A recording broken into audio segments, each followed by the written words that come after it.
అమ్మవారి గుడికి పోయేసి వస్తున్నాం కదా. మైసూర్ పోయినాము, అమ్మవారి గుడికి కూడా శ్రావణేశ్వరి గుడికి వెళ్ళినాము. ఇట్లా ఇక్కడ గుడి మీద ఉండి ఇట్లా తీస్తున్నాము. మైసూర్ మొత్తం వచ్చేస్తున్నాం, మైసూర్ సిటీ. అట్లే మేము కూడా వస్తున్నాం.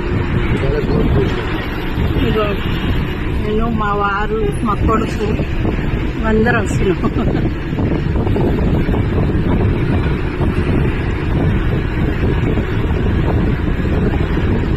మంచిగా అనిపిస్తుంది, చల్లటి గాలి, వాతావరణం చాలా బాగుంది. ఈ ప్రదేశం అంతా మంచిగా అనిపిస్తుంది. ఓకేనా ఫ్రెండ్స్?